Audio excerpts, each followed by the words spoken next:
Okay, good morning and welcome to another Good episode morning. of Check Me Out. And today I am super happy to welcome Libby to the podcast. And Libby, podcast, God, here we go. Libby to the YouTube channel. Thank you for coming. And if you will definitely know Libby, as she is the founder of Dose & Co. Welcome. Hi, thank you so much for having me on. Yay, awesome. Now, Libby and I actually have known each other for a few years. I was very fortunate to help Libby out with starting Dose & Co. And that's been really awesome for me to be part of the brand and to just watch it grow incredibly, like just go massive. So that's been really awesome to be a part of it from the start. So thank you for involving me in that. Thank you so much. I feel like your design, I love all your designs. Oh, thank you. So we're just going to have a chat today to have a little bit of a deep dive into how Dose started and to just get your some advice to any young players who are starting out in FMCG and just have a real good chat about what it's like to run Dose & Co. Yeah. Cool. Okay, so let's start right from the beginning. How did you start Dose & Co?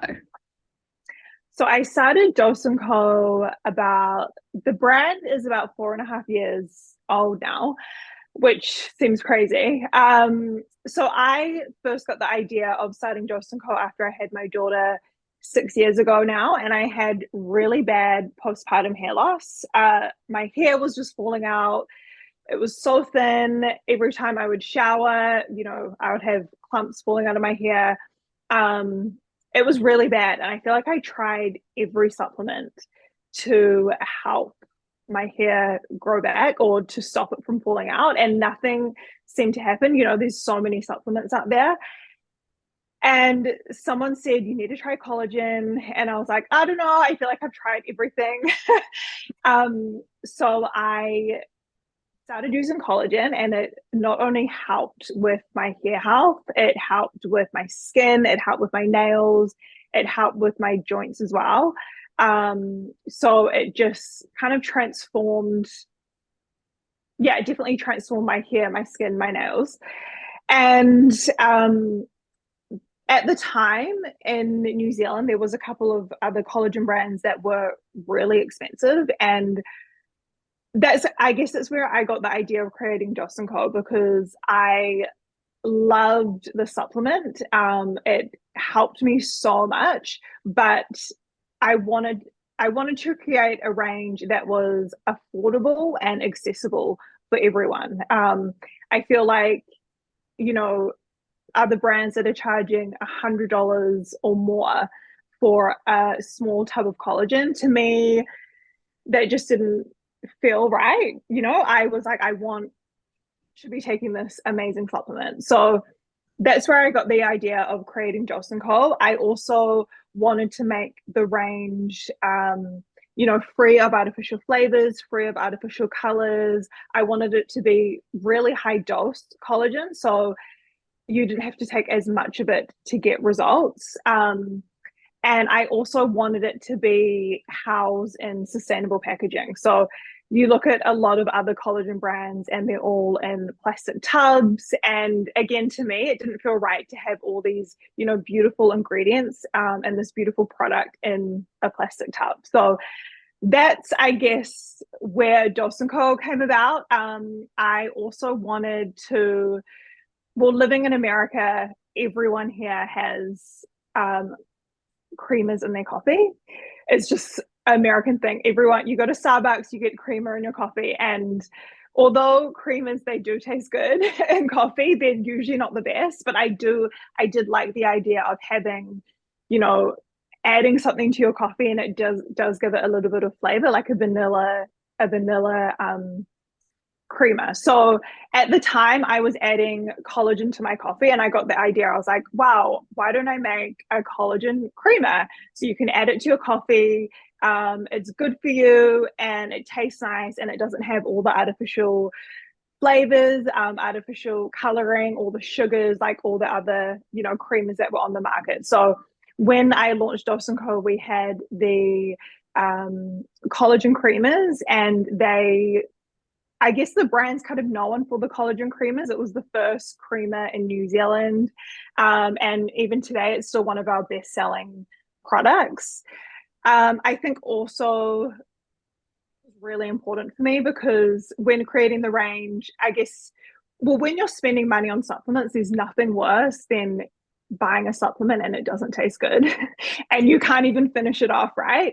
So, um, the collagen creamers were tasted delicious. Like every morning, I look forward to having my collagen creamer. It tastes amazing. It helps my hair, my skin, and my nails. And I think Yeah. that's why it also the brand kind of became really popular because people just loved having a Yeah. collagen creamer in their coffee.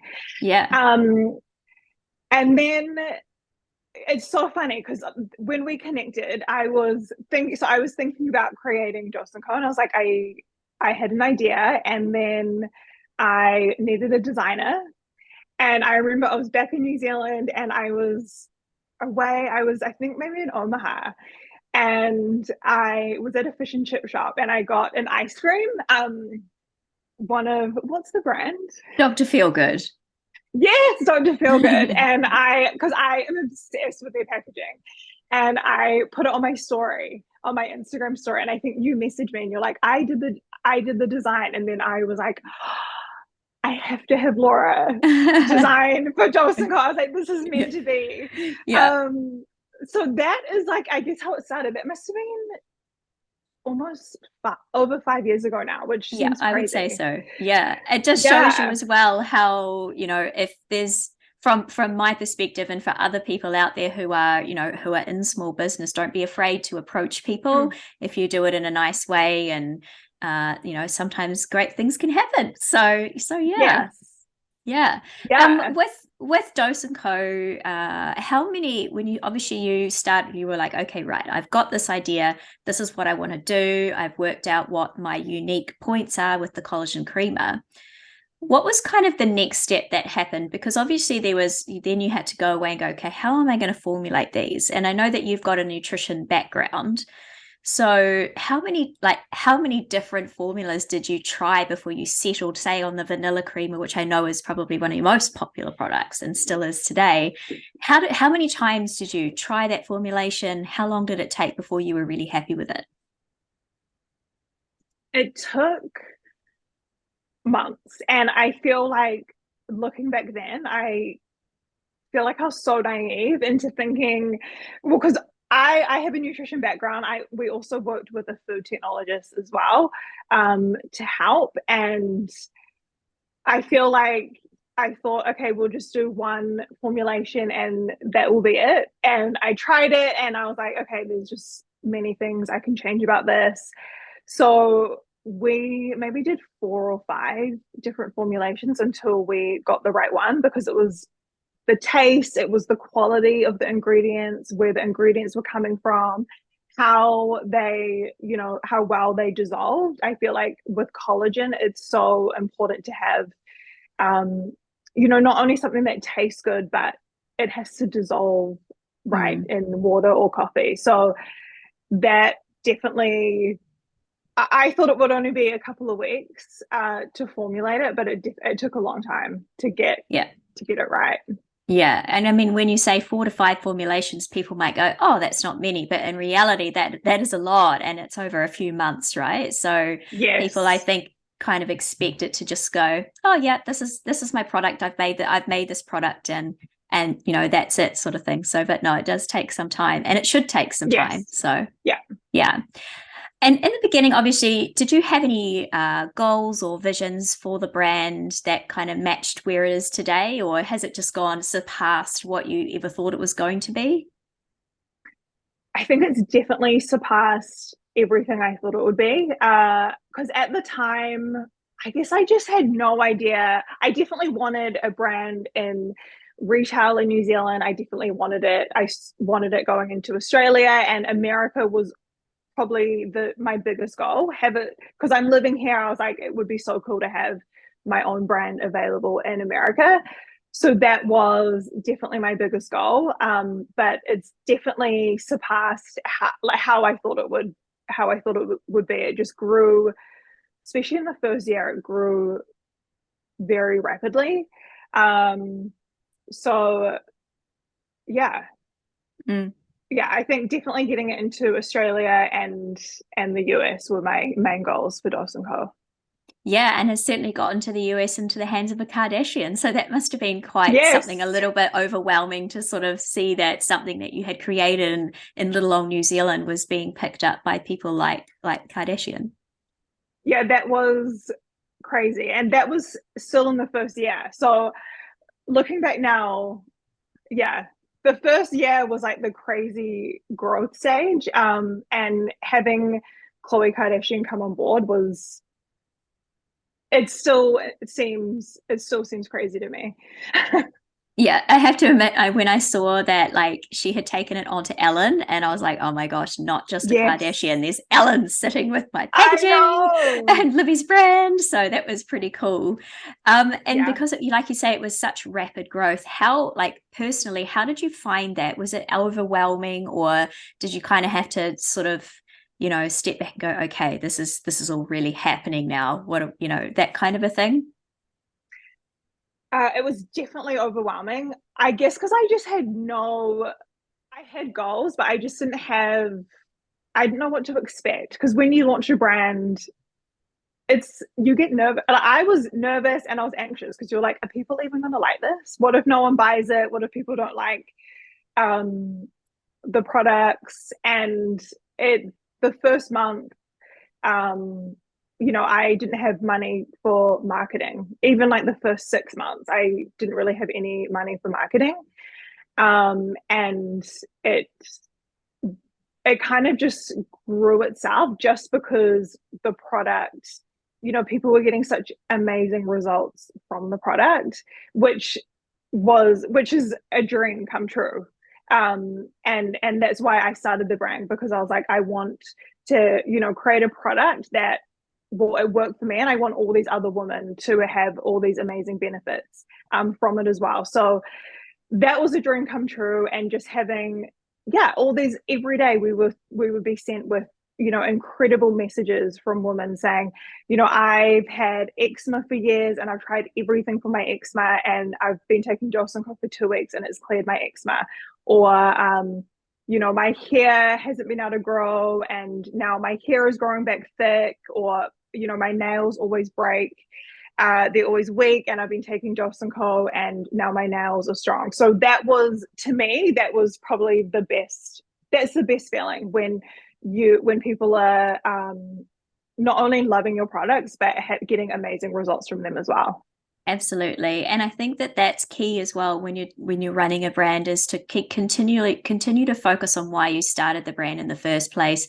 A lot of the other stuff, I mean, don't get me wrong, like Ellen and Kardashians are amazing things and all together, but all of that is bonus when you keep Yeah. focusing on why you started a brand, and or having, like you say, all this amazing feedback and seeing that what you created is helping people is the true essence of why we do this. And so for a lot of people, I think from the outside of Dose would look at it and go, oh yes, big dreams, and it's global, and maybe they had visions of going to the UK and into America and all that. But reality is that you still have the same reasons for doing things as everybody else. And I think that's why Dose has been so popular, is because you've always had that feeling of, this is why I'm doing this. This is to help people, with their hair, skin, and nails. And it certainly does. So that's really cool.